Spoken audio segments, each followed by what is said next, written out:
കസുവോ ഒരു യുവ യോദ്ധാവായിരുന്നു. യഥാർത്ഥ ശക്തി നിശ്ശബ്ദതയിലും അച്ചടക്കത്തിലുമാണ് കുടികൊള്ളുന്നത് എന്ന് അവൻ വിശ്വസിച്ചു.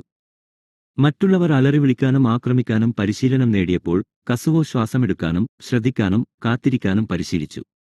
അവൻ വർഷങ്ങളോളം മലകളിൽ ഏകാന്തതയിൽ തന്റെ മനസ്സിനെയും ശരീരത്തെയും മെരുക്കി. ഒരു ദിവസം ചക്രവർത്തി ആക്രമണകാരികളിൽ നിന്ന് രാജ്യത്തെ സംരക്ഷിക്കാൻ യോദ്ധാക്കളെ വിളിച്ചു.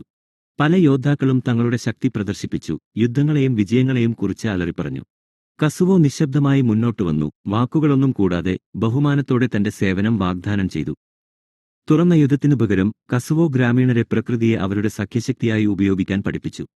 അവർ കെണികൾ നിർമ്മിച്ചു, തന്ത്രങ്ങൾ പഠിച്ചു, ക്ഷമയോടെയും കൃത്യതയോടെയും തയ്യാറെടുത്തു. ആക്രമണകാരികൾ എളുപ്പമുള്ള വിജയം പ്രതീക്ഷിച്ചു ആത്മവിശ്വാസത്തോടെ പ്രവേശിച്ചു. എന്നാൽ അവർ കെണികളിൽ വീണു, പരിഭ്രാന്തരായി, കസുവോയുടെ നേതൃത്വത്തിലുള്ള ധീരരായ ഗ്രാമീണരാൽ പരാജയപ്പെട്ടു. കസുവോ ഒരു വീരനായകനായി, കോപം കൊണ്ടോ ശക്തി കൊണ്ടോ അല്ല, വിവേകം കൊണ്ടും ധൈര്യം കൊണ്ടും ശാന്തമായ പ്രതിരോധശേഷി കൊണ്ടും. വർഷങ്ങൾക്ക് ശേഷം അവൻ ലളിതമായി ജീവിച്ചു, നിശ്ശബ്ദത ഏറ്റവും ശക്തമായ ശബ്ദമാകാമെന്ന് മറ്റുള്ളവരെ പഠിപ്പിച്ചു. അവന്റെ കഥ ഒരു ഐതിഹ്യമായി മാറി. വാളിനേക്കാൾ ഹൃദയത്തെ തിരഞ്ഞെടുത്ത ഓരോ യുവ യോദ്ധാവിനും അത് കൈമാറി. കസുവോയുടെ വാൾ ഒരിക്കലും കോപത്തിൽ ഉയർത്തിയില്ല, സമാധാനത്തെ പ്രതിരോധിക്കാൻ മാത്രമേ ഉയർത്തിയുള്ളൂ.